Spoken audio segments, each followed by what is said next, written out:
রেস্টুরেন্টের মুখোমুখি বসে আছে এসপি আর সানিতা, কিন্তু এসপির চোখে মুখে রাগ স্পষ্ট। সে নিজের দন্তপাটি পিষে কফিতে চুমুক দিচ্ছে আর সামনের সিনেমা দেখছে। ইচ্ছে করছে সামনের রমণী চুরিয়ে দাঁত ফেলে দিতে। আর পাশে যে ওয়েটার দাঁড়িয়ে আছে তার তো কোনো কথাই নাই। কখন থেকে সানিতা অর্ডার দেওয়ার জন্য মেনু কার্ড দেখছে আর প্রতিটি রেসিপির ক্রাইটেরিয়া জানতে চাইছে। ওয়েটার ঠোঁটে মুচকি হাসি ঝুলিয়ে তাকে একটা একটা করে ক্রাইটেরিয়া বলছে। এসপি শুধু তা এদের কাণ্ড দেখছে আর টেবিলের নিচে হাত বাড়ানো মুষ্টিবদ্ধ করছে। ওয়েটার বলতে শুরু করে, এটাতে কিচেন আছে। সাথে আর কি কি আছে? সাথে তোর বাপের মাথা আছে। আর আপনি গিয়ে কোনো বয়স্ক ওয়েটারকে পাঠান। আচ্ছা আচ্ছা সরি। আর আপনি গিয়ে কোনো বয়স্ক ওয়েটারকে পাঠান যে অভিজ্ঞ হবে। সানিতা এসপির কাণ্ড দেখে ছোট চিপে মনে মনে হাসছে। তার মানে সানার বলার ট্রিক্স কাজ করছে। এরপর শুরু হবে আসল খেলা। স্যার, এখানে তো সবাই ইয়াং এবং অভিজ্ঞ। তার মানে সবগুলো লাফাঙ্গা এই রেস্টুরেন্ট? ফারাদ ভাই, এগুলো কিরকম ল্যাঙ্গুয়েজ? তুমি এভাবে কেন বলছো?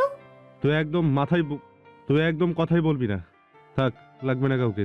এদিকে মেনু কার্ড দেন, আমি ওকে ক্রাইটেরিয়া একদম ভালো মতো বোঝাবো। ওয়েটার তার দিকে তাকিয়ে মুখ কালো করে চলে গেল। এসপি সানিতার দিকে তাকিয়ে গভীর স্বরে আওড়ায়, এবার বল, আর কোনটার ক্রাইটেরিয়া জানতে চাস? সানিতা একটা রেসিপি দেখাতেই এসপি বলে, এটা তোর বাপের কিডনি কলিজা গুদ্দা দিয়ে বানানো। এরপর বল। এসপি 4-5 বার বলার পরও সানিতা যখন কিচ্ছু বললো না, তখন এসপি চোখ তুলে তার দিকে তাকাতে দেখে সানিতা চোখ দিয়ে পেছনের দিকে ইশারা করছে। এসপি ফুকুচি করে তার দিকে তাকিয়ে প্রশ্ন করে, বারবার কি পিছনে তাকাচ্ছিস? পেছনে আবার ওই ওয়েটার দাঁড়িয়ে নাকি? সানিতা মুখে কিছু না বলে ভয়ার্ত দৃষ্টি জোড়ার দিকে তাকে আবারও ইশারা করে। এসপি বিরক্ত হয়ে বলে, আবে বারবার পিছনে তাকাচ্ছিস কেন? এমন মনে হচ্ছে পিছনে তোর বাপ দাঁড়িয়ে। আর তোর বাপ থাকলেও আমার কি? তোর বাপকে আমি চার আনার ভয় পাই নাকি? প্লিজ ফারহাদ ভাই, পিছনে তাকাও। আর এটা তোর বাপ। উনি তো বাপ নামক ছাপড়ি চাপ। এটা ভবিষ্যতে শ্বশুর নামক অসুর হয়ে আমার ঘাড়ে বসবে। এই বলে এসপি পেছনে তাকাতেই তার কথা বন্ধ হয়ে গেল। নজর আটকে গেল অগ্নি দৃষ্টিতে তাকিয়ে থাকা খুশদিল ফারুকিতে। এমন মনে হচ্ছে যে এক্ষুনি তাকে পানির সাথে চোখ গিলে খেয়ে ফেলবে। মাম্মা, মানে মাম্মি, ধুর মামা, শালা আমাকে কটকটির রোগে ধরেছে। আপনি এখানে খেতে এসেছেন বুঝি? বসেন, কি খাবেন? আমি ক্রাইটেরিয়া বলছি, অর্ডার দিচ্ছি, কি নেবেন? এসপি এক নিঃশ্বাসে বলতে শুরু করলো, chicken roast, chicken biryani, chicken korma, chicken curry, chicken fry, chicken chaap, chicken tandoori, chicken rezala, chicken হাঞ্জি, চিকেন মাখনি। এসপির কথা কেটে হাত উঁচিয়ে থামিয়ে দিল খুশদির ফারুককে। ব্যাস, আমি বুঝে গেছি তুমি এককালে চিকেনের ফার্মে কাজ করতে। আর তুমি আমার সাথে বসবে কেন?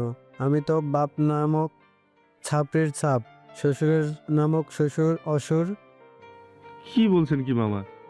আস্তাগফিরুল্লাহ, নাউজুবিল্লাহ। এত বড় সত্য কথা মনে মিথ্যা কথা আপনাকে কে বললো? আমি তো এতদিন জানতাম তুমি শুধু আওড়াগিরি করো। এখন তো দেখছি তুমি পাল্টিবাজক।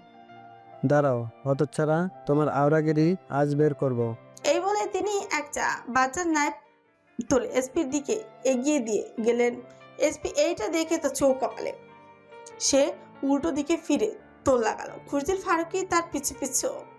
হতচ্ছাড়া কোথাকার, দাঁড়াও, আমি আজকে তোমাকে খুন করব। দেখুন মামা, কাল কিন্তু পত্রিকায় পাতায় উঠবে এটা, মামার হাতে ভাগিনা বাটার নাইফ দিয়ে খুন। তারা দুজন একটা টেবিলের চারপাশে ঘুরতে শুরু করে। দেখুন মামা, আপনি ভুল করছেন। আমি ওকে এখানে ডেটের জন্য আনিনি। তো কেন এনেছো? কেননা বাড়িতে কেউ নেই যে রান্না করে খাওয়াবে।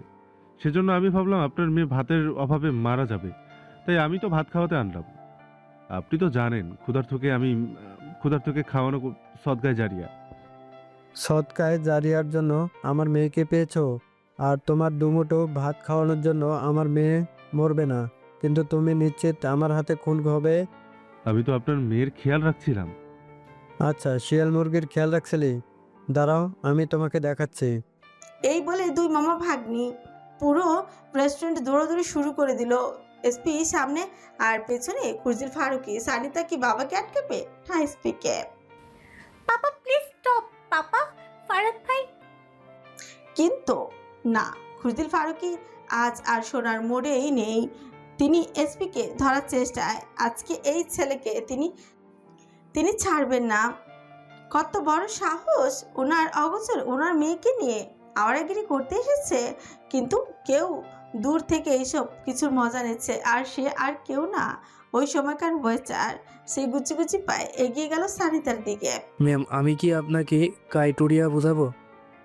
আরে আপনি জানতো এখানে আমার ভবিষ্যৎ দৌড় আছে, আর আপনি ক্রাইটেরিয়া নিয়ে পড়ে আছেন। ওইটার মুখ বাঁকিয়ে চলে গেল। সানিতা মনে মনে ভাবছে সানা আর সে মিলে প্ল্যানিং করেছিল এসপিকে এখানে নিয়ে এসে তাকে জেলাস ফিল করাবে, তারপর সে রেগে খুরজিল ফারুকের সামনে বলে দিবে। কিন্তু এখন তো তাদের প্ল্যান উল্টো হয়ে গেল। এসপি দৌড়ে এসে তার গাড়িতে উঠে চলে গেল। খুরজিল ফারুকি তার পিছু পিছু দৌড়ে আসেন। তিনি আসার আগে এসপি গাড়ি নিয়ে হাওয়া গাড়িতে বসে বসে যেন হাঁপ ছেড়ে বাঁচল। এখন শুধু আমাকে একমাত্র বই বাঁচাতে পারে। এসপির কালো জিপ চলতে শুরু করলো সরহাদের রোজ হাউসের উদ্দেশ্যে। আরজের ফ্ল্যাটে এসে কাউকে কিচ্ছু না বলে সোজা নিজের রুমে চলে যায়। দরজা বন্ধ করে জ্যাকেটে ছুঁড়ে মারে ফেলে দেয় জীবানের উপর। তার শ্বাস ভারী, চোয়াল শক্ত করে চোখের সামনে বারবার সরহাদের মুখ ভেসে উঠেছে। হঠাৎ সে আয়নার সামনে দাঁড়িয়ে যায়, নিজের প্রতিচ্ছবির দিকে তাকিয়ে দাঁতে ধস চেপে বলে, তোকে ওই দিন ছেড়ে দেওয়াই ভুল ছিল। আজ টেবিলের উপর থাকা ওয়াইনের গ্লাসটা তুলে আছাড় মারে। দেয়ালে চূর্ণ বিচ্ছন্ন শব্দে কেঁপে উঠছে কাচের টুকরোগুলো মেঝেতে ছড়িয়ে পড়ে। তার হাত মুষ্টিবদ্ধ করে শিরাগুলো ফুলে উঠেছে, যেন চামড়ার নিচে আগুন বয়ে চলেছে। তারপর আয়নার দিকে তাকিয়ে একের পর এক খাওয়া বসাতেই থাকে। এদিকে সানা কখন থেকে রুমে পায়চারি করছে, একবার ডান দিকে তো একবার বাঁ দিকে। সে গাড়িতে বারবার জিজ্ঞেস করেছিল আজকে তার ছোটের কোণে হাতে রক্ত কেন, কি হয়েছিল, স্যার কেন এমন করছিলেন। কিন্তু আরজে কিচ্ছুই বলেনি। সানা একবার ভাবছে আরজেকে গিয়ে দেখবে, কিন্তু আবার ভাবছে না থাক। মন আর মস্তিষ্কের দ্বন্দ্বে সে মনকে সায় জানালো। গুটি গুটি পায়ে এগিয়ে গেল আরজের রুমের দিকে। আজ সে বহুদিন পর আরজের রুমে যাচ্ছে। আগেও কদাচিৎ যেত। আরজের রুমের দরজা বন্ধ। সারা নখ ঘুরে ভিতরে প্রবেশ করতে বিস্ময়, চোয়াল ফাঁকা হওয়ার জোগাড়। কেননা চোখের সামনে আরজের দু হাত, চোখ মুখে সব জায়গায় রক্ত। বারবার হাত মুষ্টিবদ্ধ করছে আর খুলছে। তাকে যেন কেমন ভয়ঙ্কর দেখাচ্ছে। আর যে রুমে কেউ এসেছে অনুভূত হতে চোখ তুলে তাকায়। নজরে আসে সানা। আর যে গভীর শ্বাস টেনে নিয়ে তার দিকে রুক্ষ স্বরে বাক্য ছুড়ে। ওয়াইফি, গেট আউট। কিন্তু সানা গেল না, বরং তার দিকে এগিয়ে আসে দু কদম। রানভীর, হোয়াটস রং উইথ ইউ? এত রক্ত? রমণীর কণ্ঠস্বর থেকে বাকি বাক্যটুকু বের হলো না। তার আগে চোখাচোখি হয় একজোড়া রক্ত চক্ষুর সাথে। আর্যের চোখের শিরা উপশিরাগুলো লাল হয়ে উঠেছে, শ্বাস ভারী, বুক ওঠানামা করছে দ্রুত। আর্যে তার দিকে এগিয়ে এসে নিজেকে যথেষ্ট শান্ত রেখে আওড়ায়, দেখো ওয়াইফি, আমি এখন নিজের মধ্যে নেই। আমি জানি না কি করে ফেলবো। তুমি ঠিক 3 গুণার মধ্যে বের হবে, আর না হয়। সানা তার কথায় পাত্তা না দিয়ে নিজের হাতখানা বাড়িয়ে দিল আর্যের রক্তাক্ত হাতের দিকে। রানভীর, হাত এভাবে? 1, 2। আর্যের স্বর থেকে আর 3 বের করলো না। সে রমণীকে এক ঝটকায় খুলে তুলে ফেলে দিল বেজে।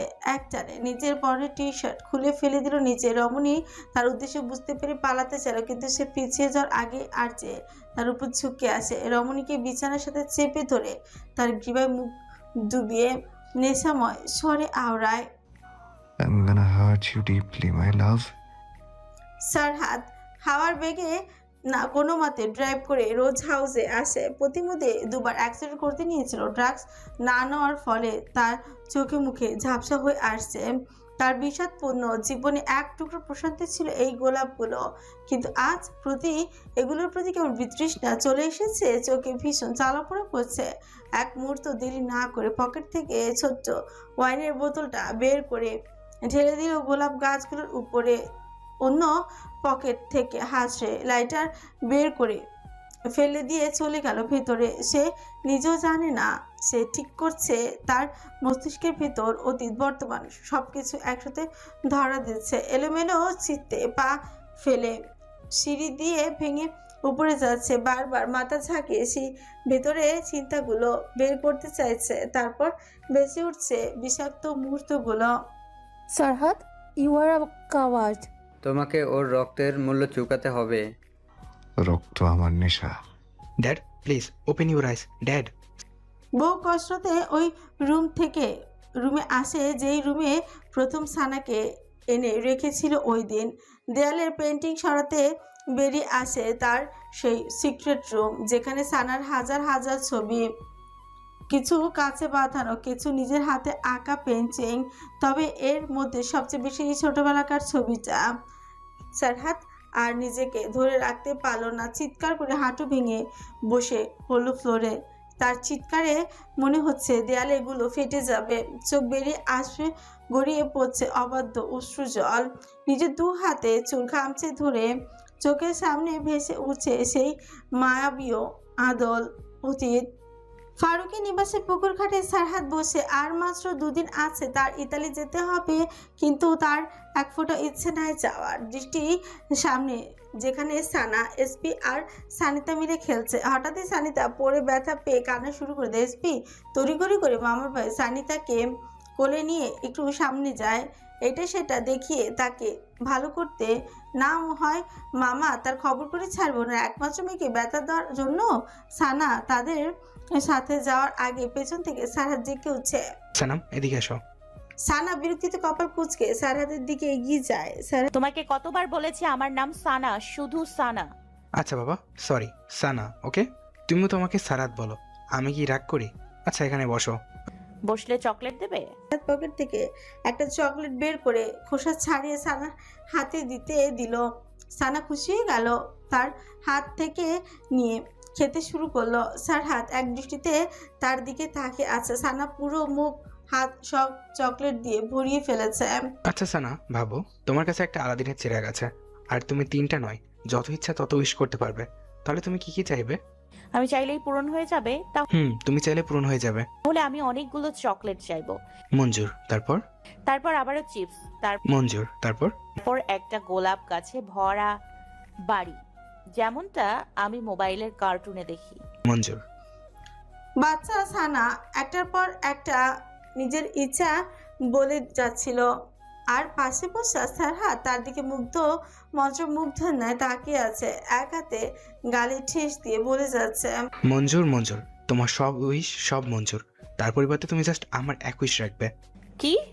আমি চকলেট থেকে শুরু করে সবকিছু এনে দেবো, শুধু তুমি আমার জন্য অপেক্ষা করবে। সত্যি দেবে? ওকে। সানা কিছুক্ষণ তাকে দেখে তারপর সহ্য করে অবলোকন করলো। তারপর তার হাতে হাত রেখে বলে, কিন্তু আমার অনেকগুলো চকলেট লাগবে। পুরো ফ্যাক্টরি হলে চলবে তো সোনাম? সানা কিছু বলার পূর্বে আগেই দূর থেকে আসে এসপির আওয়াজ। এই সানার বাচ্চা এদিকে আয়, দেখ এই মেয়ে চুপ করছে না, কখন থেকে ভ্যাঁ ভ্যাঁ করেই যাচ্ছে, কিছু কর একে। তুই ওকে ফেলেছিস, তুই ওকে ভালো কর। তুই ওকে ফেলেছিস, তুই ওকে ভালো কর। এই বলে সানা চলে গেল সেদিকে। সব মিথ্যা। তুমি তোমার কথা কেন রাখোনি সানাম? আমি তোমার জন্য সবকিছু ছেড়ে দিয়েছি, আর তুমি আমার একটা উইশ রাখোনি কেন সানাম? মূর্তির মাথা চেপে ধরে ওঝে কাচের ফ্রেমে বাঁধানো সানার ছবিতে একের পর এক থাবা বসিয়ে দিল নিজের সর্বশক্তি দিয়ে। মুহূর্তে কাচ ভেঙে চুরমার হয়ে গেল তার হাতে, বিঁধে যায় বিশ্রী ভাবে। হাত বেয়ে গড়িয়ে পড়তে থাকা তাজা রক্তের ফোঁটা, কণ্ঠস্বর চিরে বের হওয়া গগন কাঁপানো চিৎকার। কেন সানাম? কেন তুমি অন্য কারোর হলে, কেন আমার হলে না? তৎকাল পর ক্লান্ত হয়ে হাঁচু গেড়ে বসে পড়ল ফ্লোরে। সারহাদের মতো শক্তপোক্ত পুরুষটা ভেঙে পড়েছে, সম্পূর্ণভাবে ভেঙে পড়েছে। আজ হাঁটুতে বিঁধে গেল অসংখ্য খাঁচের টুকরো। অতীত, বর্তমান, ভালোবাসা, ক্ষমতা, প্রতিশোধ সব মিলিয়ে যেন তার মস্তিষ্ক ফাটার উপক্রম গড়িয়ে পড়ল মেঝেতে। চোখগুলো ভীষণ জ্বালা পোড়ায় বন্ধ হতে চাইছে। ততক্ষণে পুরো বাগানে আগুন ঝরিয়ে পড়েছে। পুরো রোজ হাউসে চারিদিকটা দাউ দাউ করে আগুন জ্বলছে। সারহাদের চোখ ঝাপসা হয়ে বন্ধ হয়ে যাবার আগে আবারও ভেসে উঠল মায়াবী আদলে বাচ্চাটা, যে তার দিকে হাত বাড়িয়ে রেখেছে। যদিও এটা তার কল্পনা, তবু বিশেষ বহু কষ্টের পরও সেও তার হাতখানা বাড়িয়ে দিল। কানে বাজতে শুরু করলো মেইলি মিষ্টি রিনরিনে কণ্ঠস্বর। হেই সারাত, না, তার হাত আর ধরেনি। সানাম এড়িয়ে চলে গেল তাকে ফেলে। রক্তাক্ত হাতখানা আবারও নিচে পড়ে গেল। চোখ সম্পূর্ণ বন্ধ হওয়ার আগেই মুখ থেকে নিঃসৃত হলো একটা বাক্য। আর কয় যুগ চাইলে তুমি আমার হবে সানাম? রিজভির কেবিনে বসে আছে ঈশানী আর রওনাক। টেবিলের নিচে ঈশানী হাত বারবার মুষ্টিবদ্ধ করে করছে আর খুলছে। কপালে দুই পাশে দেখা দিচ্ছে চিকন ঘামের রেখা। পাশে বসা রওনাকের এটা দৃষ্টিগোচর হয়নি। সে নিজের হাতখানা বাড়িয়ে দিল ঈশানীর দিকে। রমণী হাতে কারো স্পর্শ অনুভব হতে চোখ দুটো খুলে পাশে তাকায়। নজরে আসে রওনাক তার দিকে তাকিয়ে চোখে সান্ত্বনা দিচ্ছে। ঈশানী একটা শুকনো ঢোক গিলে রিজভির দিকে তাকিয়ে বলে, রিজভি ভাই, সব ঠিক আছে তো? রিজভি নাকের ডগা চশমাখানা আরেকটু উপরে তুলে তার রিপোর্টটা সামনে রাখে। হোয়াটস রং উইথ ইউ ঈশা? গত 2 মাসের রিপোর্ট অনেক ভালো ছিল, কিন্তু এই মাসের রিপোর্ট অনেক খারাপ এসেছে। নিশ্চয়ই তুমি কিছু নিয়ে অনেক বেশি টেনশন করছো। আসলে রিজভি ভাই, আমি একটু শুটিং নিয়ে। ঈশা, তুমি জানো তোমার কন্ডিশন। আমি তোমাকে অনেকবার বলেছি তুমি টেনশন একদম নিবে না। আমি তো ভেবেছিলাম তোমার রিপোর্ট গত 2 মাসের মতো ভালো থাকলে আগামী 3 মাসের মধ্যে অপারেশন করতে পারবো, কিন্তু এরকম হলে আরও 1 বছর তোমাকে অপেক্ষা করতে হবে অপারেশনের জন্য। আই এম সরি রিজভি ভাই, আমি নিজের খেয়াল রাখবো। দেখ, যা হওয়ার তা হয়েছে। এখন থেকে কোনো রকম মানসিক চাপ নিবে না। তো এতে তোমার ব্রেনের উপর ব্যাড ইফেক্ট পড়বে। আর তুমি জানো তোমার জন্য এই অপারেশনটা কতটা ইম্পর্টেন্ট। কিসের ভাবনা এত তোমার? ঈশান আমাদেরও বেস্ট ফ্রেন্ড ছিল। আমি আর যেতেও তো আছি তোমার ভাইয়ের মতো। ঈশানী আর যে তার ভাইয়ের মতো শুনে মুখে আরেক দিকে ফিরিয়ে নিল। রিজভি বুঝে গেল। একটা দীর্ঘশ্বাস ছেড়ে বুঝাতে লাগলো, দেখো ঈশা, যে তোমার হবে না তাকে ভুলে যাওয়াই ভালো। শুধু শুধু কেন আর্যের পিছনে পড়ে আছো? তুমি তো নিজেই জানো ও তোমাকে কোনোদিনও অ্যাকসেপ্ট করবে না। আর তার জন্য তুমি সানাকে দায়ী করতে পারো না, কেননা তাদের বিয়ে হয়েছে মাত্র 1 বছর। আর তুমি আর্যকে জানো গত 6 মাস ধরে। আর তুমি আর্যকে জানো গত 6-7 বছর ধরে। তোমাকে অ্যাকসেপ্ট করার হলে কবেই করে নিত। বিয়ের আগে যখন করেনি, তাহলে বিয়ের পরও ওর জন্য অপেক্ষা করা বোকামি ছাড়া কিছুই না। কেন শুধু শুধু নিজের টাইম ওয়েস্ট করছো? তারপর রিজভি রওনাকের দিকে তাকিয়ে আওড়ায়। যারা সত্যিকার অর্থে তোমাকে ভালোবাসে, একবার তাদের দিকে হাত বাড়িয়ে দেখো। হতে পারে তুমি তোমার জীবনের সবথেকে সঠিক মানুষটা পেয়ে গেছো। আর নয়তো অপেক্ষা করো, হয়তো ভাগ্য তোমার জন্য আরও বেস্ট কাউকে রেখে দিয়েছে। ঈশানী চলচল নয়নে তার দিকে তাকায়। রিজভি আর কি বলবে? প্রেসক্রিপশনের কিছু ঔষধ নতুন করে সাজেস্ট করে দিল। ঈশানী সেগুলো নিয়ে আগে বেরিয়ে পড়ে। রওনাক বেরোতে যাবে এমন সময় পেছন থেকে আসে রিজভির কণ্ঠস্বর। নিজের জিনিস নিজেকেই বুঝে নিতে হয়, না হয় একবার হারালে আফসোসের কোনো কাজ আসে না। তাই কখনো কখনো অধিকার খাটিয়ে আদায় করে নেওয়া খারাপ কিছু না। রওনাক বুঝে গেল রিজভি তাকে কি বলেছে। সে ঠোঁটে করে তাচ্ছিলে হাসি ঝুলিয়ে চলে গেল। তার মতো অনাথ কারো উপর কিভাবে অধিকার খাটাবে? অনাথদের জন্মই হয় শুধু মানুষকে দূরে থেকে ভালোবাসার জন্য। সেখানে প্রিয় মানুষটাকে পাওয়া তো শুধু কল্পনা। এজাজ ও ইয়ানের গাড়ির পেছনে এসপি গাড়ি এসে থামে রোজ হাউসের সামনে। তিনজনে একসাথে ঢুকে সামনের দৃশ্য দেখে হতবিহ্বল হয়ে গেল। চারিদিকে দাউ দাউ করে আগুন জ্বলছে। কারো বুঝে আসলো না বিষয়টা। যেখানে সারাত নিজ হাতে সব গোলাপ গাছের এত পরিচর্যা করে, সেখানে এত ভয়ঙ্কর আগুন। এজাজ দ্রুত ফায়ার সার্ভিসকে কল করে। এসপি ভাইয়ের কথা মনে হতে এই বিচলিত অবস্থা এলোমেলো পা ফেলে বাড়ির ভিতরে চলে যায়।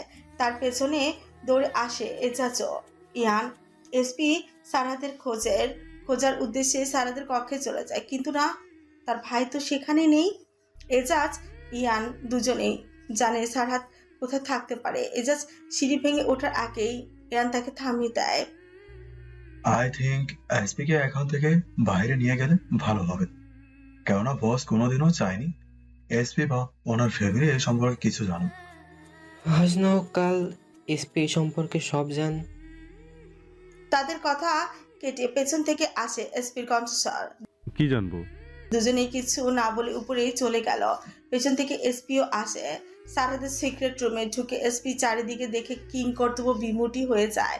কিয়ৎকাল দাঁড়িয়ে থাকে চারিদিকে সানের এত এত ছবি, যা তার কল্পনারও বাহিরে। কিন্তু নজর ঘোরাতেই সারহাদের উপর দৃষ্টি পড়ে। সবকিছু এক সাইডে রেখে দৌড়ে গেল ভাইয়ের কাছে। Bro, what's wrong with you? Open your eyes. তোমার কি হয়েছে? না, কোনো সারা শব্দ এলো না। সারহাদের তরফ থেকে এসপি এজাজ আর ইয়ানের দিকে তাকায়। তোমরা নিশ্চয়ই জান ব্রো এর কি হয়েছে। এজাজ তার কাঁধে হাত রেখে শান্ত কণ্ঠে শুধোয়। রিল্যাক্স এসপি, বস ঠিক হয়ে যাবে। এই বলে এজাজ পকেট থেকে বের করে একটা ড্রাগস ভরা ইঞ্জেকশন পুশ করে দিল। এসপির সেদিকে কোনো খেয়াল নেই। সে একাধারে সারহাদকে ডেকেই চলেছে। চোখের সামনে ভাইয়ের এমন রক্তাক্ত শরীর দেখে চোখ বেয়ে দুফোঁটা জল গড়িয়ে পড়ল। কিয়ৎকাল পর সারহাদের জ্ঞান আসে। সে চোখ খুলতেই প্রথমে ঝাপসা দেখে সব কিছু স্পষ্ট হতেই ভেসে ওঠে এসপির আদল। সারহাদকে চোখ খুলতে দেখে এসপি যেন রুহে পানি ফিরে আসে। সারহাদের পুরো শরীরে কাছে চুকরো গেথে উঠে বসতে চাইলে এসপি নিজ হাতে তড়িঘড়ি করে সব কাজ সরিয়ে দিল। ভাঙা টুকরোটার আঘাতে তার হাত রক্তাক্ত হয়ে পড়ে, কিন্তু তার সেদিকে কোনো খেয়াল নেই। বসে পড়ে ভাইয়ের পাশে। ব্রো এসব কি? কিভাবে হলো এসব? একবার দেখো নিজের দিকে, কি করেছো তুমি? আর সানার এত ছবি কেন? এসপি এক নাগারে প্রশ্ন করে গেলেও সারহাদের মস্তিষ্কে শুধু এখন একটা শব্দই প্রবেশ করলো, সানা তার সানাম। সারহাদের মস্তিষ্কে ভেসে উঠল একে একে সব মুহূর্ত, কালক্ষণ, অবস্থান। নিজেকে ভুলে এসপিকে জড়িয়ে ধরে ভাঙা ভাঙা কঞ্চে চিৎকার করে উঠছে। এসপি, সে আমাকে ভেঙে দিয়েছে। আমি তাকে আমার অন্ধকার জীবনে জড়াতে চাইনি, তবুও আমার পুরো হৃদয় জুড়ে শুধু সানাম। আমি শিল্পী না হয়ে ওর জীবন রাঙাতে চেয়েছি, আর ও শুধু অভিনয় করে গেল। কেন সে অন্য কারোর হলো? কেন আমি এক যুগ ভালোবেসেও তাকে পেলাম না, আর কেউ এত সহজে ওকে পেয়ে গেল? কেন এসপি, বল না। সারহাদের ভাঙা গলার চিৎকার গুলো এসপির মস্তিষ্কে সঠিকভাবে ক্যাচ করতে পারলো না। ব্রো, তুমি কার কথা বলছো? কে সে? তারপর চারিদিকে দৃষ্টি বলিয়ে সন্ধিয়ান স্বরে আওড়ায়। কোথায় তুমি? কি সানার কথা বলছো? সামনে বসা মানবের সেদিকে কোনো খেয়াল নেই। সে এসপিকে ঝাঁকি আবারও চিৎকার করে উঠছে। সানাম ছাড়া আমি সত্যি বসতে পারবো না এসপি। দেখ না, আমার বুকের ভেতর দম আটকে আসছে। আমি শ্বাস নিতে পারছি না। প্রতিটা শ্বাসে ওর নাম আটকে যাচ্ছে। ওকে বল না, আমি সব ভুলে যাব, শুধু একবার আমার হতে। সারাদের কণ্ঠ থেকে আর বুলি বের হলো না। শব্দগুলো কেমন তার কণ্ঠ রোধ করে আসছে যেন। লম্বা শ্বাস টেনে নিয়ে নিজেকে সামলাতে পারছে না। পুরো শরীর থরথর করে কাঁপতে শুরু করে। ধীরে ধীরে শরীর নিস্তেজ হয়ে পড়েছে। Bro please open your eyes. I promise আমি সানাকে এনে দেবো তোমায়। ও আমার কথা শুনবে প্লিজ। দাঁড়িয়ে থাকা এজাজ বুঝে গেল কি হয়েছে। ইতালিতে যাওয়ার পর এই প্রথম সারাত যখন গ্লোবে জয়েন করে তখন প্রায়শই এমন হতো তার সাথে। ধীরে ধীরে ঠিক হলেও প্রতিবারই দেশে আসলে ফিরে যাওয়ার পর এমন হতো। কিন্তু গত 6 বছর যখন সে দেশে আসেনি, তার সাথে এমন আর হয়নি। এজাজ ইয়ানের দিকে তাকিয়ে হাঁক ছড়ে। ইয়ান, বসের প্যানিক অ্যাটাক এসছে ইতালির মতো। গাড়ি বের করো, হসপিটাল যেতে হবে এই মুহূর্তে। কুইক, ফাস্ট, গো। ইয়ান দৌড়ে চলে গেল। এসপি আর এজাজ মিলে দুই দিকে থেকে সারহাদকে ধরে গাড়িতে নিয়ে বসায়। ততক্ষণে ফায়ার সার্ভিসের টিম আগুনটা নিয়ন্ত্রণে অনেকটা নিয়ে এসেছে। এজাজের গাড়ি চলতে শুরু করে ঢাকা সিটি হসপিটালের দিকে। গাড়িতে বসে এসপি ভাইয়ের মাথাটা নিজের কাঁধে রেখে মনে মনে ভাবছে, ব্রোয়ের কখনো তো কোনো ফ্রেন্ড ছিল না, গার্লফ্রেন্ড তো দূরের কথা। একা থাকাটা সবচেয়ে পছন্দের ছিল তার। আই অলওয়েজ পরিবারের ফাংশন, নওরোজ, পার্টি কিছুতেই তো ব্রো কোনোদিনও থাকতো না। তাহলে কবে সানার প্রতি এতটা দুর্বল হয়ে পড়লো? কই, আমি তো সাথেই ছিলাম। আমি কেন কোনোদিনও বুঝতে পারিনি? আর ওই কটকটির বাচ্চার তো মনে হয় কোনো কিছুই মনেই নেই। তার ভাবনার মধ্যে আসে সারহাদের সম্পূর্ণভাবে জ্ঞান হারানোর আগে ফিসফিসানো। তুমি ছলনা করেই থেকে যাও, আমি সারা জীবন ভালোবেসে রেখে দেবো তোমায় সানাম। রাতটা যেন ঘরের ভেতর ঝুঁকে পড়তে চাইছে, জানার কাজ পেরিয়ে নয় বরং মানুষের শ্বাসে। চোখের পাতা নীরবতার ফাঁচে ফাঁচে। কক্ষের ভেতরে একটা কম্পিউটার জড়িয়ে অনাবৃত, দুই কপতি। সানার দৃষ্টি সামনে স্থির, চোখের পলক পরে আবারও উঠে একটা যন্ত্রের মতো আবেগহীন, যেন তার নিঃশ্বাসের ওঠানামায় কোনো জড়তা নেই, কোনো তাড়া নেই। আর যে পেছন থেকে শক্ত করে জড়িয়ে ধরে কখন থেকে তাকে সরি বলেই চলেছে, কিন্তু তার প্রত্যুত্তরে বিপরীত পাশ থেকে আসছে শুধুই নিস্তব্ধতা। রমণীর মুখ থেকে গত 1 ঘন্টা ধরে একটা বুলিও বের হয়নি। সে তার আগে আর্যের থেকে পালানোর অনেক চেষ্টা করেছে কিন্তু পারেনি। কানে এলো আবারও আর্যের কাতর কণ্ঠস্বর। সরি জান, please. I am sorry wifey. না, সানার কোনো হেলদোল দেখা গেল না। আর্য একটু থেমে আবারও যোগ করলো। আমি তোমাকে ওয়ার্ন করেছি, বলেছি চলে যেতে, তুমি কেন যাওনি? প্লিজ টক টু মি জান। আমি তোমাকে ছাড়া শূন্য। সানার চোখে কোনো পরিবর্তন হলো না। শূন্যতার সঙ্গে শূন্য যোগ হলে ফল বদলায় না। ওই সময় আমি আমার মধ্যে ছিলাম না। সরি সুইটি। না, এবারও বিপরীত পাশে থেকে শুধু নীরবতা এলো। এদিকে রমণীর ব্যথিত শরীরে ক্লান্তিরা এসে ভিড় জমালো। মুহূর্তের চোখে নেমে এলো তন্দ্রা ভাব। ধীরে ধীরে তার আঁখি যেন বন্ধ হয়ে গেল। কিয়ৎকাল পর আর্য যখন বুঝতে পারো সানা ঘুমের দেশে তলিয়ে গেছে, তখন নিজের মাথাটা একটু উঠিয়ে ভালোভাবে দেখে, না সত্যি ঘুমিয়ে পড়েছে। আর ওর ঘুম মানে তো সে আর নেই। ধীরে ধীরে আর্যের ছোট করে বাঁকা হাসি রেশ ফুটে উঠল। তারপর তার মুখের রং বদলাতে শুরু করলো। অনুতাপের রেখাগুলো আলগা হয়ে এলো, কপালের ভাঁজগুলো মুছে গেল, চোখে ফুটে উঠল এক অদ্ভুত প্রশান্তির তৃপ্তি। সে সম্পূর্ণ নিজের মধ্যেই ছিল ওই সময়। আর যে ভালো মতো বুঝে গেছে সানার অনুমতির অপেক্ষা করলে তার আর ফ্যামিলি প্ল্যানিং করা হবে না। এদিকে বাচ্চারা আসতেও লেট হয়ে যাচ্ছে। তার উপর চারিদিকে সব মৌমাছিগুলো নজর তো আছে। ছোচ কামড়ে হেসে অদ্ভুত দৃষ্টিতে অবলোকন করলো কিয়ৎক্ষণ, তারপর ঝুঁকে সানার কপালে একটা গভীর চুমু রেখে টাওয়াল নিয়ে চলে গেল ওয়াশরুমে। প্রথম বাথরুমে ইনবিল্ট স্পিকার অন করে বাচ্চার একটা মিউজিক ছেড়ে শাওয়ারের নিচে দাঁড়িয়ে পড়ে। গানের ছন্দের তালে তালে তার ঠোঁট নড়তে শুরু করলো, সাথে পা আপনা আপনি একটু নড়তে শুরু করে। মস্তিষ্ক মন জুড়ে আনন্দের চেয়েও অধর তার থেকে উৎফুল্ল চিত্তে ফিসফিসে বের হয়। Yes, finally I have fulfilled my biggest dream. তুমি আজ সম্পূর্ণভাবে আমার হয়ে গেলে মাই লাভ। 8 ঘন্টা পর ঠান্ডা পানিতে শাওয়ার নিয়ে বের হয় আজ। গায়ে একটা ট্রাউজার জড়িয়ে নিল, নজর আটকায় বিছানাতেই। তার মনে হলো পৃথিবীর সবচেয়ে সুন্দর দৃশ্যটা সে দেখছে। ধীরগতিতে এগিয়ে গেল সেদিকে। রমণীর চেহারা নজর আসতে মনের প্রশান্তির হাওয়ায় খেলে গেল। হাঁটু গেড়ে বসলো তার সামনে।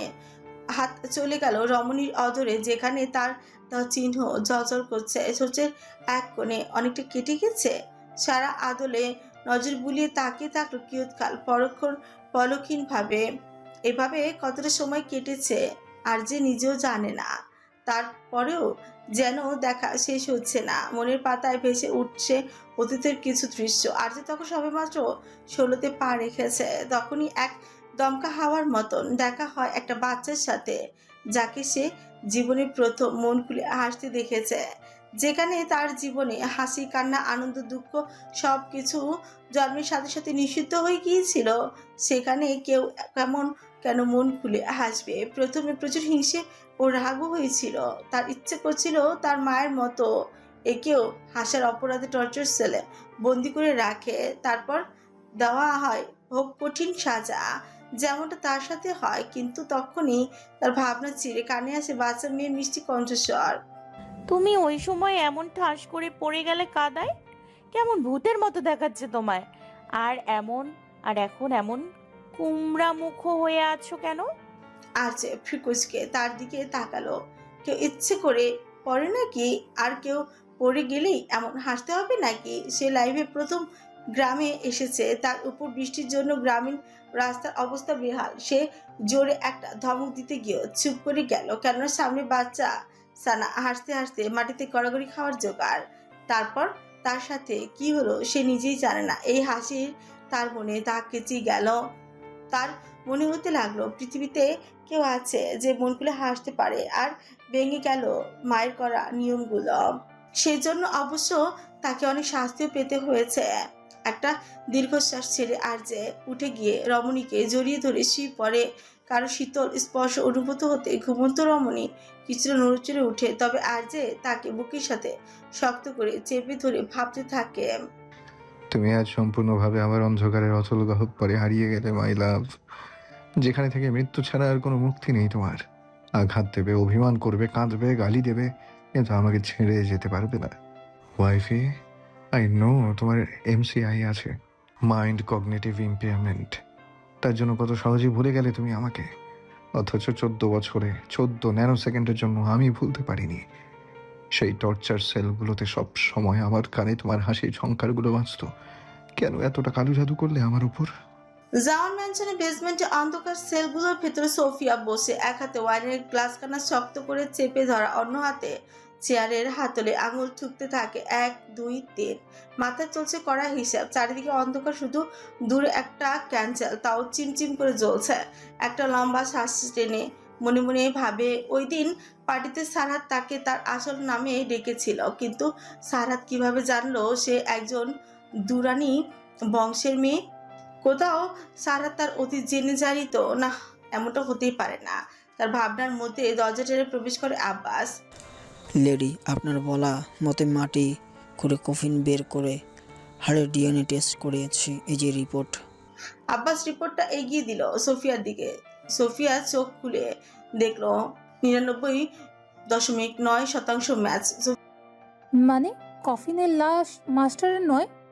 জি লেডি। সোফিয়া নিজের দাঁত খিচিয়ে ছুঁড়ে ফেলে রিপোর্ট খানা। তাহলে এই নীল চোখ কার? খোঁজ নাও, ওর ফ্যামিলির কেউ বেঁচে আছে কিনা। না লেডি, ওই দিন সবাইকে মেরে ফেলা হয়েছে। কিছুক্ষণ তর্জনী দ্বারা নিজের কপাল ঘষে প্রশ্ন ছুড়ে সুফিয়া। রনর ফ্ল্যাটে কে কে আছে? আব্বাস তার প্রত্যুত্তর নিজের মাথা সামনে নুইয়ে নিল। আব্বাস? লেডি, কেউ নেই স্যার, সবাইকে সরিয়ে দিয়েছে।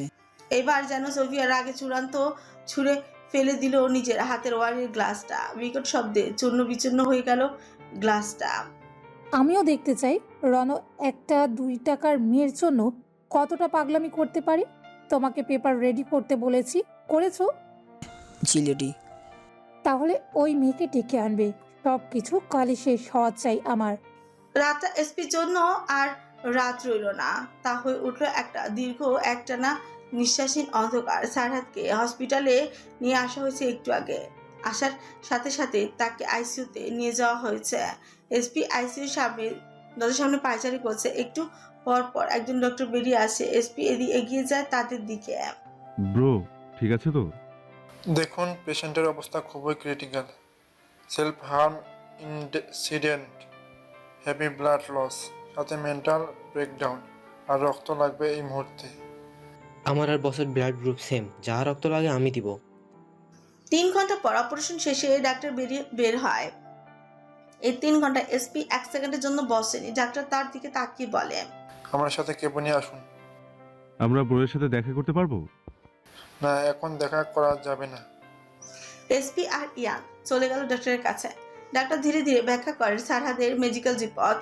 ডাক্তার কিছুক্ষণ পর সারহাদের রিপোর্টগুলো তাদের দেখায়। এসপি রিপোর্টগুলো দেখছে আর পৃথিবী যেন ঘুরে উঠেছে। মিস্টার সারহাদের ব্রেইনে আগে একটা বড় ট্রমা হয়েছে। মানে? Traumatic brain injury. 12 বছর আগে মাথায় গুরুতর আঘাত, যার প্রভাব এখনও তার আগে আবেগ নিয়ন্ত্রণের ক্ষমতাকে দুর্বল করে রেখেছে। হেমাটোফোরিয়া, রক্ত দেখলে অস্বাভাবিকভাবে মানসিক প্রতিক্রিয়া, ভয়, প্যানিক, আবার কখনো উল্টোভাবে রক্তের প্রতি আকর্ষণ, ইমোশনাল ডিসরেগুলেশন, যার কারণে তিনি আবেগ নিয়ন্ত্রণ করতে পারে না। রাগ, ঈর্ষা, ভালোবাসা সবই চরম পর্যায়ে। সাথে উনি অনেক দিন ধরেই ডিপ্রেশনে ভুগছেন। আজকের ঘটনাটা ট্রিগার ছিল মাত্র। এসপি শ্বাস ভারী হয়ে এলো। তার ভাই এত ট্রমার মধ্যে আর সে গুণাখুরো টের পেল না কিভাবে? আর 12 বছর আগেই বা ব্রেন ইঞ্জুরি হয়েছে কেন, কখন? কথা সবকিছু তার মস্তিষ্কের বাইরে। ইহান তার কাঁধে হাত রেখে তাকে সান্ত্বনা দিল। প্রায় 8 ঘন্টা পর ভোর রাতের দিকে সারহাদের জ্ঞান ফিরে। হালকা হাসপাতালের আলো তার চোখে লাগে। আইসিইউ নীরব, সাদা, যান্ত্রিক এক পৃথিবী। শরীর জুড়ে তার লাগানো, তার হাতে স্যালাইনের ক্যানুলা, মাথা ব্যান্ডেজ, মনিটরের শব্দে সময় গুনছে তার স্পন্দন। কিন্তু কেউ দেখছে না তার বুকের ভেতর যে ঝড়, তা শিরা উপশিরা দিয়ে হাত পা পর্যন্ত ছুটে বেড়াচ্ছে। মনিটরের একঘেয়ে পিপ পিপ শব্দের সঙ্গে তাল মিলিয়ে তার চোখের পাতা কাঁপে। প্রথমে সে হাত নাড়াতেই চায়, ব্যথা লাগে তীব্র। চোখ নামিয়ে দেখে তার হাতের মোচা মোটা ব্যান্ডেজ মোড়া। পরের মুহূর্তেই তার চোখ ছুটে যায় চারিপাশে। Sanam, please keep calm, you are in ICU. সারাতে তার দিকে কোনো ধ্যান নেই। তার মাথায় একটাই নামই ঘুরছে, সানাম। আরও দুজন নার্স ছুটে আসে। Please don't move. কিন্তু সারাদের কানে সেই অনুরোধ ঢোকে না। সে তাতে ধর চেপে ধরে শ্বাস টেনে নেয়। কণ্ঠের ভেতর জমে থাকা উন্মাদনা এক ঝটকায় বেরিয়ে আসে। ওকে ডাকো এই মুহূর্তে। চোখ দুটো খুঁজে থাকে চারিপাশে তার সানামকে, কিন্তু না। দেয়াল, পর্দা, দরজা সবকিছুই আছে, তার সানাম নেই। দেখো সানাম, দেখো সানাম, আমি জানি তুমি ছোটবেলার মতো হাইড অ্যান্ড সিক খেলছো। তুমি এখানেই আছো তাই না? প্লিজ বেরিয়ে আসো। আমি অনেকগুলো চকলেট এনেছি। দেখো, এই মুহূর্তে না বেরোলে আমি ভীষণ রাগ করবো। না, তার সানাম বের হলো না। সে চাদর মুঠো করে ধরে, এমনভাবে টানে যেন কাপড়ের ভাঁজে আটকে থাকা কোনো অস্তিত্বকে বের করে আনবে।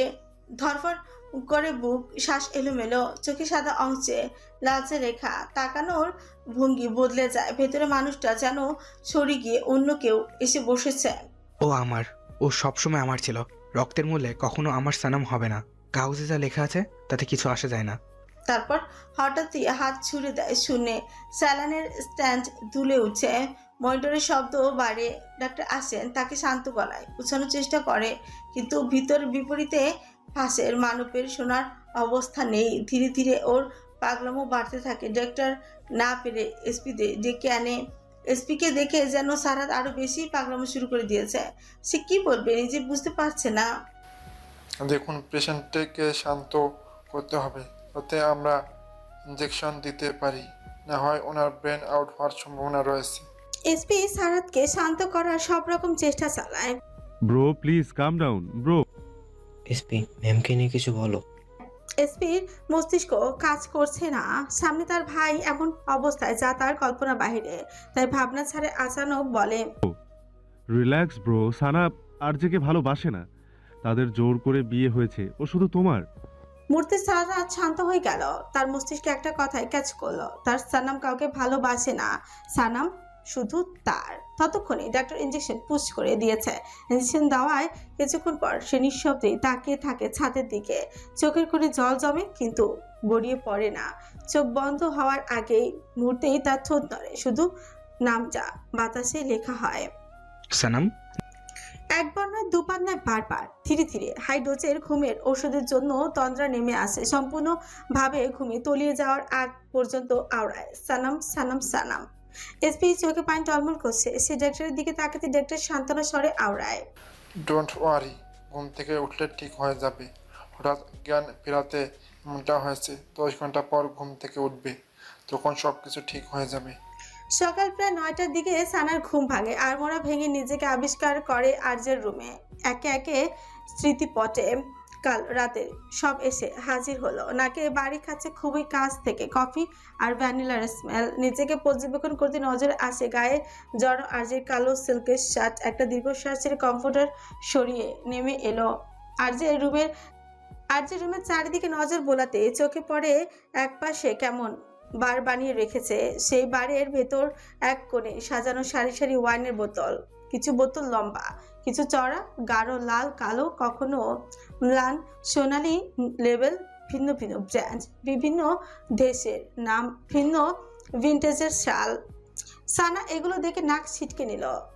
সামনে তাকাতেই দেখে আর্যে কিচেন অ্যাপ্রন পরে দরজায় ঠেস দিয়ে দাঁড়িয়ে, কেমন তার দিকে ঘোর লাগা দৃষ্টিতে তাকিয়ে। সানা তার এমন নজর দেখে হাত দিয়ে টেনে শার্টখানা আরো নিচে নামায়। আর যে তার কাণ্ড দেখে ছোচে হালকা মুচকি হেসে টেনে এগিয়ে আসে তার দিকে। Let's go wife. আর যে স্বর থেকে বাকিটা বের হলোই না।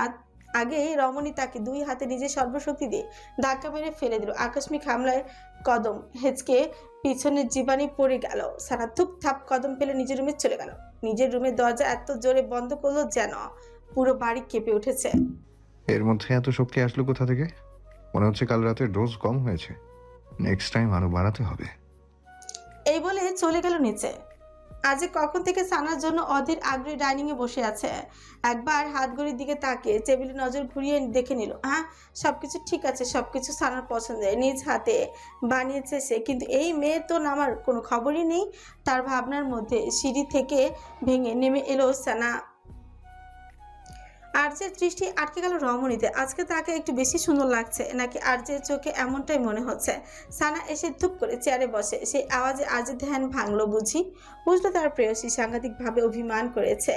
বসে গেল তার গা ঘেঁষে পাশের চেয়ারে। সানা তাকে পাত্তা না দিয়ে একটা পরোটা ছিঁড়ে খেতেই শুরু করলো চোখ তুলে। বারবার তাকাচ্ছে চারিপাশে মেঘা ও মালাকেও খোঁজার জন্য। পাশে বসা আর্যে তা বুঝে আসতেই বলে, কাকে খুঁজছো? কেউ নেই, একটু পর নতুন সার্ভেন্টরা আসবে। এখানে শুধু আমি আর তুমি একা।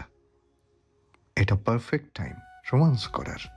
কানের কাছে ঝুঁকে আজকি স্বরে আওড়ায়। সানা সুকুচি করে তার দিকে তাকায়। নিজের হাত শক্ত করে চেপে ধরে বাঁচা নাইচা সেটাকে প্লেটে ধার দিতে দিতে সুথয়। হ্যাঁ, পারফেক্ট টাইম, একদম পারফেক্ট টাইম খুন করার, কেউ জানতে পারবে না। মুহূর্তে আর্যের উচ্ছ্বাসে ভরা চেহারায় অন্ধকার নেমে এলো। তবে মনে মনে খুশি হয়েছে, যাক কথা তো বলেছে। আর্য নিজের হাত বাড়িয়ে পেঁচিয়ে ধরল রমণীর কোমর। সানা কটমট দৃষ্টি নিক্ষেপ করে তার উপর। হাত কিরমির করছে তার, ইচ্ছে করছে এক থাপ্পড়ে এই লোকের সবগুলো দাঁত ফেলে দিতে। আর্য তার হাতের দিকে তাকাতেই বুঝতে পারে রমণীর মনের অভিলাষ। খুব ইচ্ছে করছে থাপ্পড় দিতে, তাই না? তুমি দিতেই পারো, আমি কিছু করব না। কিন্তু তার পরিবর্তে আজ আমার নিয়ম চেঞ্জ হবে। চুমু থেকে ডিরেক্ট বাসরে চলে যাবে। আফটার অল থাপ্পড় দেয়া তোমার বউগত অধিকার, আর বাসর করা আমার স্বামীগত অধিকার।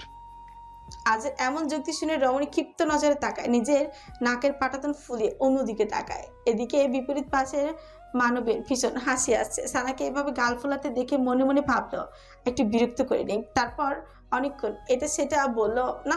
এবার আর কোনো প্রত্যুত্তর এলো না সানার তরফ থেকে। অভিমান করেছো আমার উপর, চাইলে অভিযোগও করতে পারো, আজকে সব শুনবো। তাচ্ছিল হাসলো বোধহয় সানা। অনেকক্ষণ পর বের হয়। অভিযোগ এমন ভাবে স্বাগতিক করলো যেন কোনো হাস্যরস কথা শুনলো। পরপর নিজেকে সংবরণ করে নেয়। লিসেন মিস্টার রণধীর, অভিযোগ সেখানে মানায় যেখানে অধিকার আছে, আর অভিমান সেখানে মানায় যেখানে ভালোবাসা আছে। কিন্তু আপনি তো প্রথম দিনেই বলে দিয়েছেন না আপনি অধিকার দেবেন আর না ভালোবাসবেন। আর সে আরো কাছে টেনে নিল তাকে। এখন আমি তোমাকে ফিরিয়ে দিচ্ছি তো।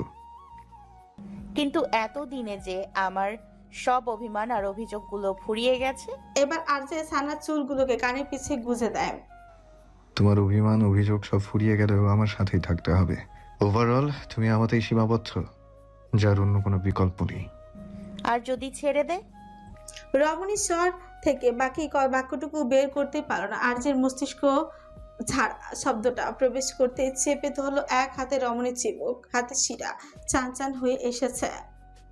আই ওয়ার্ন ইউ, আরেকবার তুমি ছেড়ে যাওয়ার কথা বললে আই সোয়ার আমি তোমায় 4 দেয়ালে বন্দি করে রাখবো। মাইন্ড ইট, তোমার কোনো মুক্তি নেই। এই জন্মে তো নেই, যদি পরজন্ম বলে কিছু থাকে তাহলে ওই জন্মেও নেই। তুমি শুধু আমার হয়ে থাকবে। সানা নিষ্প্রভ দৃষ্টিতে তাকিয়ে আর যে দীর্ঘ শ্বাস ছেড়ে হাত মুষ্টিবদ্ধ করে নিজের রাগ সংবরণ করে নিল। পর মুহূর্তে একটা রমণীকে নিজের উরুতে বসিয়ে কপালে কপাল ছিকিয়ে শান্ত স্বরে বলে, কেন রাগাও আমাকে বলো তো? তুমি আমার রাগ সহ্য করতে পারবে না দেখে আমি কখনো তোমাকে রাগ দেখাতে চাই না, কিন্তু ছেড়ে যাওয়ার কথা বললে আমি ঠিক থাকতে পারি না। আচ্ছা এইসব ছাড়ো, এখন বলো খাবার কেমন হয়েছে? আমি নিজ হাতে বানিয়েছি। সানা আর্যের থেকে নিজেকে ছাড়িয়ে নেওয়ার বহু কসরত করে যখন ব্যর্থ হলো, তখন সামনের দিকে তাকিয়ে অল্প করে স্বরে প্রত্যুত্তর করে। আর্য সানার এই শব্দতে নিজেকে সন্তুষ্ট করে নিল। তারপর আর কোনো টু শব্দ হলো না। রমণী খাবার শেষ করতে আর্য তাকে কোলে তুলে নিল। আপনি এখন আবার আমাকে কোথায় নিয়ে যাচ্ছেন? নামান আমাকে। আর্য কানেও তুললো না সানার কথা, নিজেকে নিজের মতোই বলে দিল, তুমি ব্রেকফাস্ট করেছো কিন্তু আমি করিনি, আমি করবো এখন। মানে? রুমে গিয়ে মানে বোঝাবো। সানা বুঝতে পেরে নিজের হাত ছাড়াছাড়ি করতে শুরু করে দিল। আজ তাকে নিজের কক্ষে এনে দরজা লক করে ড্রেসিং টেবিলের সামনে বসিয়ে দিল। চুপচাপ এখানে বসে থাকবে, না হয় রাতে যেটুকু ছাড় দিয়েছি এখন একটুকুও দিব না। সানা মনে মনে ভাবলো সে শক্তিতে পেরে উঠবে না আজের সাথে, তাই চুপচাপ বসে থাকলো। আজ প্রথমে হেয়ার ড্রাই বের করে আস্তে ধীরে যত্ন সহকারে রমণী ভেজা চুলগুলো শুকালো, তারপর আবারও কোলে নিয়ে বেডে বসালো। সানা উঠে পালানোর আগে আজে তার উপর নিজের সম্পূর্ণ ভার ছেড়ে দিল। সানা গ্রীবায় মুখ ডুবিয়ে ছাঁচা কঞ্চে আওড়ায়। ইউনো ওয়াইফি, আমার সারা রাত তোমাকে দেখেই কেটেছে। এখন আমি ঘুমাবো, তাই তুমি চুপচাপ শুয়ে থাকবে, একটা কথাও বলবে না। বললেই অন্য কিছু হবে। সানা কথা বাড়লো না, আর বললেই যে আর যে ছেড়ে দিবে এমন তো না। তার শুধু শুধু বলে কি লাভ? তবে তার মাথায় চলছে অন্য কথা। তার মস্তিষ্ক বলছে না, রণবীরকে এত তাড়াতাড়ি ক্ষমা করিস না, কিন্তু মন যেন বিপরীতে সুর মিলাচ্ছে। মন মস্তিষ্কের দ্বন্দ্বে হাঁপিয়ে উঠেছে রমণী। সে নিজেই বুঝতে পারছে না তার কি করা উচিত, কিন্তু একটা কথা রমণীর বুঝে আসছেন, আর যে কেন সকল সার্ভেন্টদের কাছ থেকে ছাড়িয়ে দিয়েছে। মিসেস আয়েশা, মেঘা, মালা, এমনকি যারা ফ্ল্যাট পরিষ্কার করতে আসতো তাদেরকেও চেঞ্জ করিয়ে নিয়েছে। রমণী ডুবে গেল নিজের ভাবনাতে।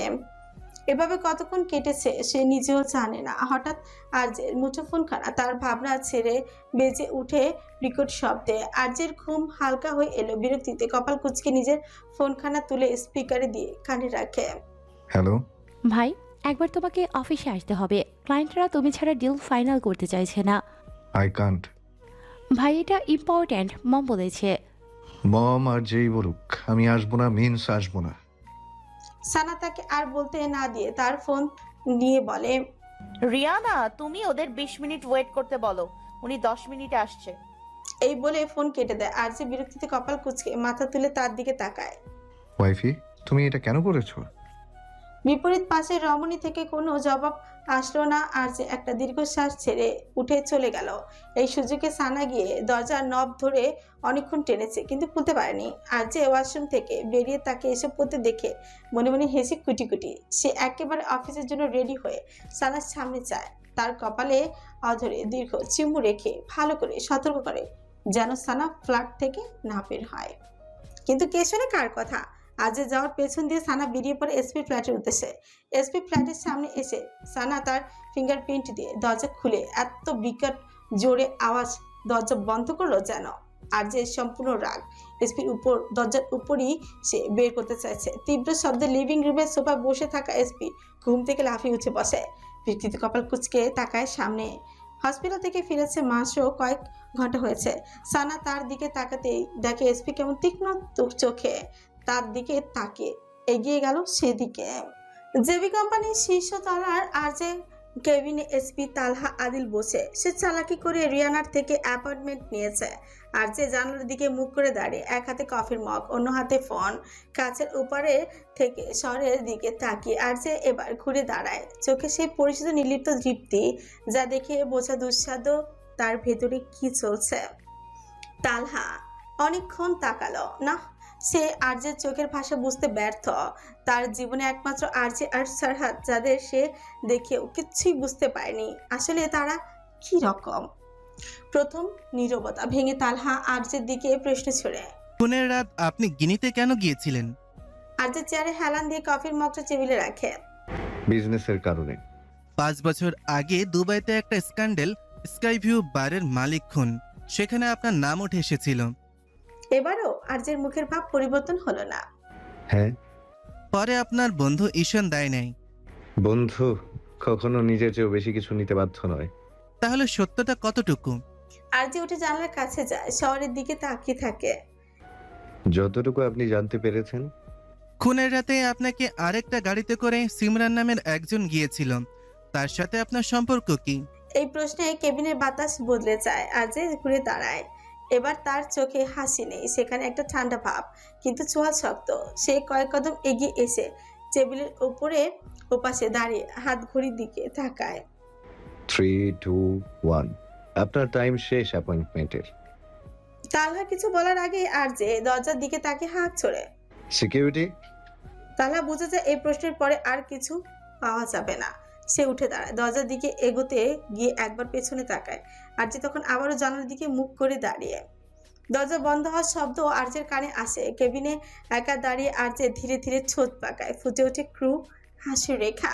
সানা এসপির তীক্ষ্ণ চোখের দিকে এক পলক নজর বুলিয়ে তার পাশে বসে গেল। এসপির দিকে তাকাতে নজর আটকায় তার হাতের ব্যান্ডেজের উপর। কিরে, তোর হাতে কি হয়েছে? এসপির কাছে ঘুম ভাঙতে সে সুকুঞ্চিত করে তার দিকে তাকায়। কিছু না। কোথাও তুই আবার তোর মামার ভয়ে সেলফ সুইসাইড করতে যাসনি তো? এই বলে রমণী তেজরা চোখে তাকে অবলোকন করলো কিয়ৎকাল। কি বলছিস? আত্মহত্যা? পাগল নাকি?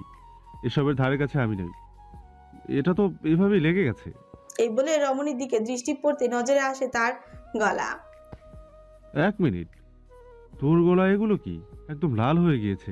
সানা তড়িঘড়ি করে নিজের হুডি টুপি মাথায় উঠিয়ে নিল। অ্যালার্জি, এসব অ্যালার্জির কারণে হয়েছে। অ্যালার্জি? তোর তো অ্যালার্জি নেই, শুধু ভোলার রোগ আছে। হ্যাঁ, বাট এটা হচ্ছে ম্যারিড অ্যালার্জি, তুই বুঝবি না।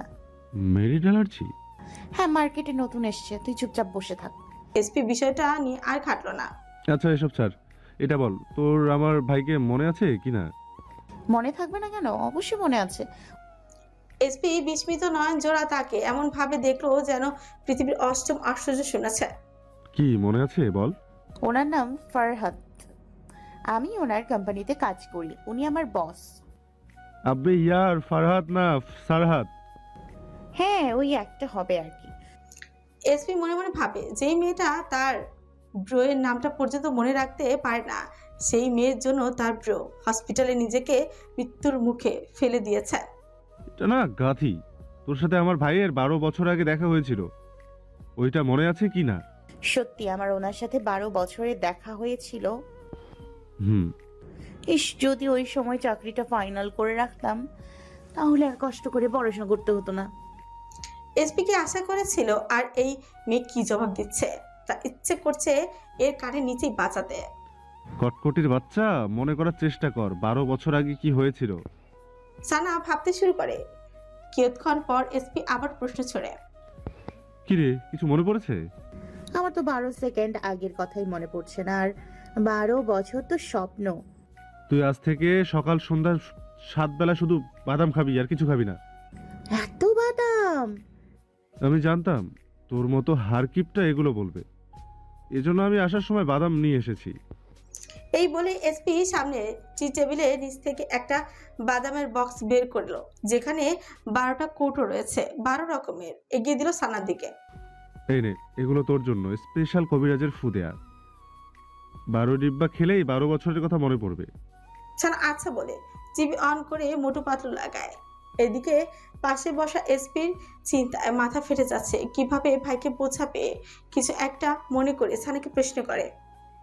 কটকটি, ভালো করে ভেবে বল, তুই ওই জাউরাকে ভালোবাসিস কিনা? শুধু হ্যাঁ আর না বলবি। রমণী তার প্রতিউত্তরে নীরবতা পালন করলো। এতে এসপি যা বোঝার বুঝে সেই বুঝে গিয়েছে। কেন কেন যে আমি অন্যদের মতো বললাম না, তুই বড় হয়ে আমার ভাবি হবি, তাহলে আজ এত কিছুই হইতোই না। আর বললেও কি, তুই তো সেই ভুলেই যেতি। তার ভাবনার মধ্যে সানা উঠে কিচেনের দিকে যাবে, এমন সময় এসপি পিছন থেকে হাঁক ছড়ে। এই, ওদিকে কোথায় যাচ্ছিস? চিপস আনতে। তুই জানিস চিপস কোথায় আছে? ওই দুটো চিপস আনতে গিয়েছিলি, তারপর আমি 2 ঘন্টা লাগিয়ে ঠিক করেছি সব। আরে ওই দিন যেখান থেকে এনেছি আজকেও সেখান থেকে আনবো। তোর মনে আছে ওই দিন কোথা থেকে এসে এনেছিস?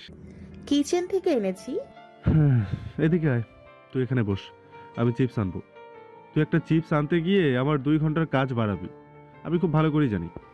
সানা এসে আবার বসে পড়ে সোফায়। এসপি কিচেনের দিকে 2 কদম যেতেই সানা পেছন থেকে আবার রেগে ওঠে। চিপস সাথে চকলেট আনিস। এসপি আচ্ছা বলে আবার এগোতে ফের সানা বলে, আচ্ছা। সাথে সাথে জুস আনিস, ওকে। সাথে সুইটস রোলও। ওকে। আর হ্যাঁ, পপকর্নও। আর কিছু? সাথে আইসক্রিমও। আমি দেখেছি ওই দিন 3 ফ্লেভারের আইসক্রিম আছে তোর ফ্রিজে, সবগুলো নিয়ে আসবি। এই রকম আরো কয়েকবার হওয়ার পর এসপি বিরক্তিতে কপাল কুঞ্চিত করে চলে গেল নিজের রুমে। ফিরে আসে হাতে খাতা আর কলম নিয়ে রমণীর সামনে বসে। এবার বল কি লাগবে, chocolate, ice cream, juice, 7 up, speed. Madam যদি একটু কষ্ট করে দেখতেন আপনার লিস্টে কিছু কম পড়েছে কিনা। তুই 10 থেকে 12টা জিনিসের জন্য খাতা কলম নিয়ে এলি। থাপ্পড় দিয়ে আমি তোর সব দাঁত ফেলে দেবো। চুপচাপ লিস্ট দেখ সব কিছু আছে কিনা। আমি একবারই যাব, আর একবার যদি বলিস এসপি এটা নিয়ে আয়, তারপর উল্টো হাতের থাপ্পড় খাবি। সানা মুখ কালো করে লিস্ট দেখলো, না সবকিছুই তো আছে। হ্যাঁ সবকিছু আছে। কাল আবার দেখ, পরে বলতে পারবি না এটা আন ওটা আন। রমণী চোখ বুলিয়ে নিশ্চিত হতে এসপি চলে গেল কিচেনের দিকে। কতক্ষণ পর সে বড় একটা ট্রলি নিয়ে আসে। সেখানে সানার চাওয়া chips, chocolate, puff pastry, popcorn, cup cake, chanachur, short bread, chocolate, cookie, toffee সব আছে। সেগুলো রমণীর সামনে রেখে শুধু হয়। তুই কতদিন অনাহারে আছিস সেটা বল। রাত থেকে। কি তোর জাউরা তোকে খেতে দেয় না? না তুই। এসপি মনে মনে ভাবলো এটাই সুযোগ একে বোঝানোর। শোন, আমার কাছে একটা ভালো বুদ্ধি আছে। তুই ওই জাউরাকে বাদ দিয়ে দে, তারপর আমার ভাইকে বিয়ে করে আমার ভাবি হয়ে যা। আমি তোকে আমি তোকে রোজ 7 বেলা এমন চিপস, কেক সব খাওয়াবো। আর চকলেটের তো কথাই নেই, আমার ভাইয়ের চকলেটের 3টা ফ্যাক্টরি আছে, সবগুলো তোর পছন্দের চকলেট। কি আমাকে লোভী ভাবছিস যে আমি চকলেটের জন্য তোর ভাইকে বিয়ে করব? উইদাউট লোভী গার্ল। এসপি নাক মুখ কুচকে অন্যদিকে ফিরে নিল। ওই রণবীরের মতো কারোর হাতে রান্না হবে নাকি? আমি তো ফার্স্ট টাইম খেয়ে ফিদা। কেউ এত ভালো রান্না করে কিভাবে? যাই হোক, সারা জীবন এমন রান্না খাওয়ার জন্য হলেও আমার ওকে লাগবে। আর এখন তো কেলেঙ্কারিও হয়ে গেছে, বাদ দেওয়ার তো অপশনই নেই। তার ভাবনার মধ্যে তার ফোন খারাপ তীব্র শব্দে বেজে ওঠে। এসপি দিকে তাকিয়ে থাকা এসপি ফোন উঠিয়ে বলে, কটকটি মাচুচা মানে মাচুমা নামে কেউ কল করেছে। এদিকে সানা মোটু পাতলু দেখতে ব্যস্ত, তাই এসপি কে হাতে দিয়ে ইশারা করে ফোন উঠাতে এসপি ফোন উঠিয়ে কানে তুলে। Hello hello. হ্যাঁ hello. Yes hello. Hello hello. কি কখন থেকে হ্যালো হ্যালো করে যাচ্ছিস? হ্যালোর পরে কিছু বল। আরে উনি তো হ্যালোর পরে কিছুই বলছেন না। আমাকে দেখা কে এটা? এসপি সানার দিকে ফোন ধরে রমণী ভালো করে লক্ষ্য করে। শালা ফোন উল্টো ধরে আছিস, ঠিক করে ধর। এটা চাচুমা না, এটা মাচুমা না, চাচুমা। এসপি জিহ্বা চকায় কামড় দিয়ে তাড়াতাড়ি ফোন কানে তুলে বলে, হ্যালো চাচুমা। সানা দাঁত খিঁচে তাকে লাথি মেরে সোফা থেকে ফেলে দিল। শালা তোর না আমার চাচুমা, এদিকে দে। এসপি হাত দিয়ে নিজের কোমর ডলে দিয়ে দিল। শালা না বলে দেবরও বলতে পারতি। আম সরি চাচুমা। সানা ফোন স্পিকারে দিয়ে বলে। অন্য পাশ থেকে আসে সোফিয়ার কর্কশ বাক্য, বড়দের সম্মান দিতে শেখনি দেখছি। মাননীয় সম্মানিত চাচুমা, আপনি বলতে পারেন আপনার অনুগত অবাধ্য একমাত্র বৌমা আপনার কথা শুনতে বাধ্য না। বিপরীত পাশে থাকা সোফিয়ার মাথা যেন রক্ত কিলবিল করছে। ইচ্ছে করছে এই মেয়েকে এক চড়ে দাঁত ফেলে দিতে। সে এই মেয়েকে কখনো কল করতোই না। মুসাফ আব্বাস আরও অনেক ট্রাই করেছে, বাট সানার সাথে যোগাযোগ করতে পারছে না, তাই বাধ্য হয়ে তাকে কল করতে হয়েছে। আর এইসব কিছু যে ওনার সুযোগ্য পুত্র করেছে এটা বুঝতে ওনার আর দেরি নেই। নিজের দন্তপাটি পিছে বলল সে, একটু পর তুমি জাওয়ান ম্যানশনে আসবে। কেন? সেটা আসলেই দেখবে। চাচুমা, ফর ইউর কাইন্ড ইনফরমেশন, আমারও সময়ের দাম আছে, তাই আমার যখন ইচ্ছা হবে যাব। কথা শেষ সানার নিজের ফোন কেচে দিল। সোফিয়া কিয়ৎক্ষণ ফোন হাতে নিয়ে কিংকর্তব্য বিমুঠে দাঁড়িয়ে। এই মেয়ের সাহস কিভাবে হয় ওনার সাথে এভাবে কথা বলার? ওর এত সাহস রণ দিয়েছে? নিজের দন্তপাতি পিছে ছুঁড়ে ফেলে দিলেন হাতের মুঠোখানা ফোন। এদিকে সানা মোটু পাতলু দেখতে ব্যস্ত। সামনে এসপি দূরে দাঁড়িয়ে কখন থেকে পায়চারি করে চলেছে। তার মাথায় চলছে নানা রকমের চিন্তা। একদিকে ভাই, আরেকদিকে বন্ধু। সবকিছুর মাঝে সে ভীষণ বাজেভাবে ফেসে গেছে। কিন্তু সামনে রমণীর দিকে তাকাতে বিরক্তিতে কপাল কুঁচকে আসে সে। এই মেয়ের জন্য আমার এত টেনশন, আর এদিকে উনি কেমন রিল্যাক্সে এক হাতে চিপস আরেক হাতে চকলেট, সমানে আইসক্রিমের ডিব্বা, সাথে মোটু পাতলু দেখে হাসতে হাসতে গড়াগড়ি খাচ্ছে। এর উপর আমার রাগ করা উচিত, অথচ আমার রাগ আসছে না। এ বেচারিরও দোষ নেই, এর মতো কিছু মনেই থাকে না। শালা সব দোষ ওই জাউরার। তোর কি দরকার ছিল বিয়ে করার? আর আমার ভাইয়ের কি দরকার ছিল পৃথিবীতে এত মেয়ে থাকতে একে ভালোবাসার?